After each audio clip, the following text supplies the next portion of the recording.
Hey everyone, it's Monica from Yellow Brick DIY. This video is our St. Patrick's Day tier tray unboxing and how to. So today I'm going to do a little bit more painting with you to show you some new techniques that I use to achieve this distressed look on the example pieces here. I'm going to show you how to do them and how to use the supplies that have been provided to you in your kit to achieve these looks. So I'm going to move this camera down a little bit so that you can see what I'm doing here. This is how your kit is going to come to you. Everything you see is included, only you'll have paints and supplies as well. I just didn't put that in here because I have my own little setup for that stuff. So I'm just gonna go by one these pieces and show you some tips on how to paint them along the way, okay? So you'll take everything out of your kit. You'll notice that you have two bags. One bag is your gnome. That is going to complete this for you, but the gnome is broken into individual pieces, and I know it's kind of a pain to glue together, but I promise you it made for such easy painting, so it's worth it. So that bag is just that little gnome. The other bag is going to give you all the pieces you need for this little shamrock here, which has a little string that you can just attach to your tray or leave it without the string. It's up to you. Everything for this banner, including the string, of course. And then there are just a few little shamrocks in there for you to glue onto this little shiplap sign. And that's everything that's in this bag, okay? So the first thing you'll notice also is you have a bag of not only just the traditional makeup sponges that always come in these kits, but also a bag with some baby wipes in them. And that's how you're going to paint a decent amount of this wood. So here's the deal. Baby wipes are wet. You don't want to saturate this wood. If you've been to my studio before, you know we used to paint a lot with baby wipes. If you're new to this, just please watch this video and I promise you it's super easy. Now you'll notice that there are lines scored in this wood. Don't be intimidated by that. First thing you're going to do is dip your baby wipe into some gray paint. And if you think you've gotten too much of it, just dab a little bit off onto the, like I always put my paint on a paper plate. You can certainly have the plate out next to you just to dab off extra paint. So you're going to take your baby wipe and you're going to rub right on to this wood. Give another little dab. Now you'll see that sometimes some paint can seep into the lines of this shiplap, but do not worry if that happens. I'm going to show you a trick. So a light coat, like 2 or 3 dabs of paint got me that. It's pretty dry, but you see how that little glob got into that line. In your supply bag, there is a toothpick. You're literally going to take that toothpick. Now I can't even find the glob. Here it is. And you're just going to take it and run it along that line there. Give it a little push and boom, it's gone. So that's just a really quick, easy tip. Use this toothpick. Get any paint in there, no big deal. Scrape it right out. As long as the paint's wet, that'll happen really quickly. So that's it. So you can leave it just like this, or you can get even fancier like I did if you like this distressed look. And you can use a new part of this wipe, or you can get another wipe. It's totally up to you. You'll take your wipe and dab it into a little bit of white. Now, I'm not going to dab it into as much white as I did gray because for the most part, I want this to be gray, just a little distressed on there. So I'm really dabbing a good bit of the paint off of the white so that it's not too much, no globs or anything like that. And I'm just going to go ahead and rub on it, but I'm not rubbing every little spot. I'm just kind of letting it hit the board in little swipes. Now take your wipe and fold it where there's no paint. And when you start to rub that in, you're going to see it kind of melts that paint right into that board and it gives you a nice distressed look. Now this is done pretty lightly. I went a little heavier in my original example. And so I wanted to show you just the light distress for those of you who maybe you don't love the way it looks.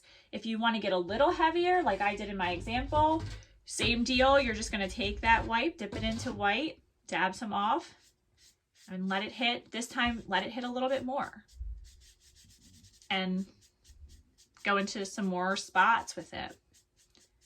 Depending on how rustic you want it to look, I mean, you could leave it just like this, or if you want it to be more blended, just flip your wipe to where there is no paint and let the wipe do the work.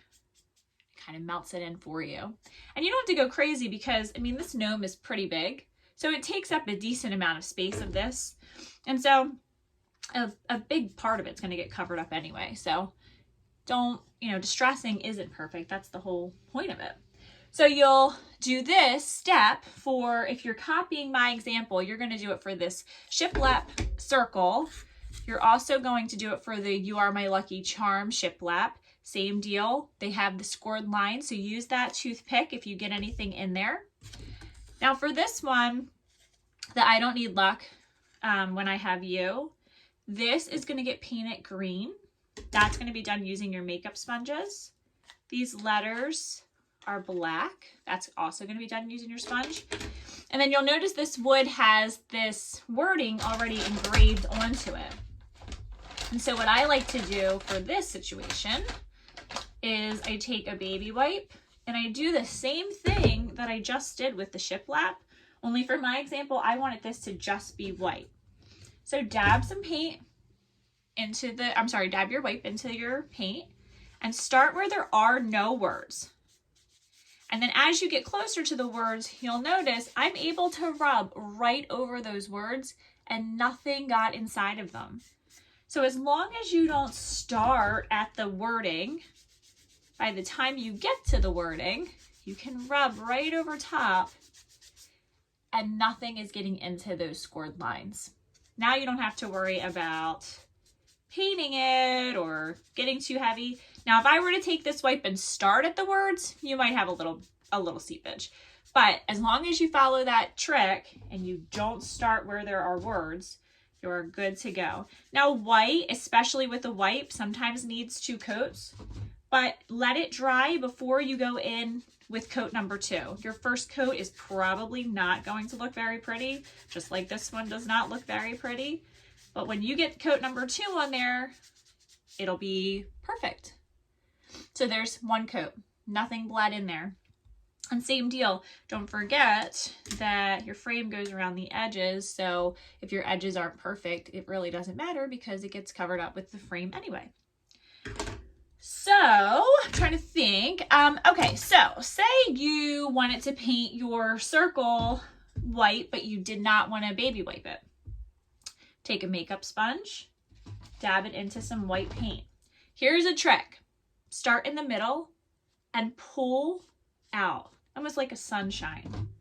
Pull out so that you're not getting paint on your edges. See how those edges are still super clean? If you're pulling towards the edge, just like this, you're letting that sponge kind of flick off of the edge, you're going to have a nice clean edge, no globs of paint seeping off of them, as I'm sure some of you have probably experienced with these little kits. And this is the same deal. First coat, especially with white, it's not going to be pretty. It's messy.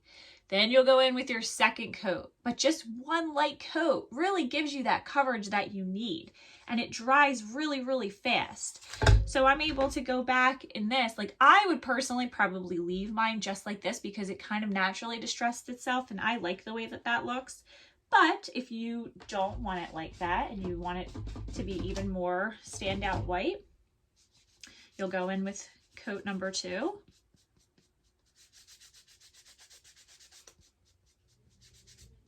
And it just brightens it up for you. Just remember, don't start on those letters that are engraved onto that wood.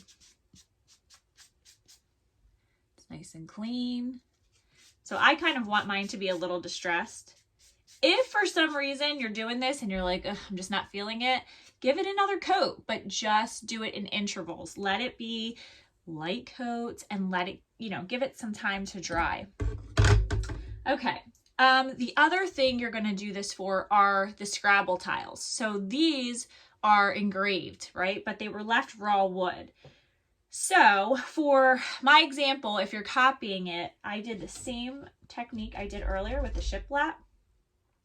You can go right over top of that letter. It's engraved and it's nice and deep and it's not going to bleed through as long as you don't use a ton of paint. And then you're able to go in there with your white and just give it like the littlest dab of paint. And I wanted my letters to stand out a little bit more, so I went in with a decent amount of white. And I just hit that lightly with my wipe, but I wanted to not cover it completely because I did want you to see a little bit of the gray. So it just gives it a nice little tone. And like I said, let it dry and then you can do it again. You can go over it with a little bit more white and it'll stand out a little bit more if you want it even more distressed. So we'll let that dry. Maybe I'll hit that back up in a second. So I feel like I'm all over the place, but I don't want to keep you too long. I just wanted to give you some of these tips. All the other parts are just traditional ways to paint. Like this frame is just going to be all green. So I will dab my sponge into the green. I always dab a little bit of paint off, always, because you just don't want it to glob on there. And then I, most of the time, I will dab my paint just like this. And it's just, I mean, I'm really light coating it. That's the best tip that I can give you, is to stay really nice and light with these coats. This wood really sucks that paint in, and it sucks it in quick. So if you're globbing paint on, you're gonna see it. It's gonna be super noticeable. So trust me, you're better off starting with a light coat and going back and adding more on. It just looks so nice and finished. I mean, that took all of what, 30 seconds? And I don't even need a second coat for that. So then I would take that and glue it right onto that. And I'd paint my letters and I'd glue that on. And when it's all finished, it will look like this. Really, really easy, super easy. So something new also in this kit are these new stands. So your kit does come with a traditional stand like you've been getting if you're one of my monthly kit people. They lock in, you paint both sides, super easy. There's your stand, but they're big and they take up a lot of space. So I was very happy to come up with this concept. You're gonna see a piece that looks like this in your kit and a piece that looks like this in your kit. Go ahead and paint them. I painted mine black. I mean, you really don't even have to paint them, but if you want to, you can. And when you get it on your tray, you're just gonna glue this. Don't glue this. Leave this separate, unglued. And I hope you can see this, but it literally just slides right into that little easel and it stands up. So now you don't have that big bulky stand. So you get 2 of those in your kit and the other stand. So that should help the stand crisis. The other thing is you have a little stand that looks like this. That is for your, oh my gosh, my brain isn't working. What is this called? Your, oh my God, horseshoe. Wow. This is because my kids are home remote today. I have no brain left. That is to hold your horseshoe in place. So you'll paint this little piece, you'll paint this piece, you'll glue this onto here. There is no right way. You just want to eyeball it. Make sure you get it as centered as you possibly can. It doesn't have to be perfectly centered at all. And I have a smaller version done here, but it literally just sits right into that little groove. So you have that. And then the last thing, if you've gotten a tray from me over the last 2 months, you should be a pro at this by now, but this is building our Scrabble tile holder where your little things sit in. And that is made out of 3 pieces. And when it's done, this is how it looks all glued together. So you have a wider piece and you have 2 thin pieces. So you'll paint all those up. And you'll take just a little bit of your glue and give it a few dabs along the edge of your thin piece. And you're gonna go ahead and lay it as close to the edge of that wider board as you can. Glue it, and I always press down for like maybe 15, 20 seconds. Make sure it's settled and it's, you know, it's good to go. You'll repeat that, put some glue on here, line it up as close to the edge as you can. Same deal, glue that down, and you'll have that groove in the middle. And when that's all dried, that groove is perfect to sit all of these tiles right into place, and you have your tile board. Speaking of, this has dried a little bit, so I just wanted to show you really quickly again. Now that it's totally dry, I'm just dabbing my wipe into a little bit of white paint, and I'm hitting it a little bit more to just kind of pop out a little bit more of that distressed look that I'm going for on this. I hope you can see that. You should be able to. But you can see the 1 and the L, there's no paint in there. And that's it, guys. It's so easy. And as long as you use a little bit of paint, I promise, it's so, so easy. So just follow these tips and take a peek at the example photo that's online. If you need me to message it to you, I'm happy to do that. Just shoot me a request and I will do that for you. And then it's easier to follow along when you have a picture of everything in front of you. All of your examples are here, but everything you need is here. And I hope you guys enjoy this new technique of painting with baby wipes. Don't be scared, I promise. It's fun, it's easy, and like it's I don't know, I like the look of it even better than a paintbrush. I think it's much easier. Okay guys, well that is that. I won't keep you any longer. You know my favorite part is when you send me a picture, even if it's private message, or if you want to tag Yellow Brick, or even just me on my Facebook if we're personal Facebook friends. I love to see the final products and I love your feedback. Let me know what you guys think about everything and enjoy. Thank you guys. Bye.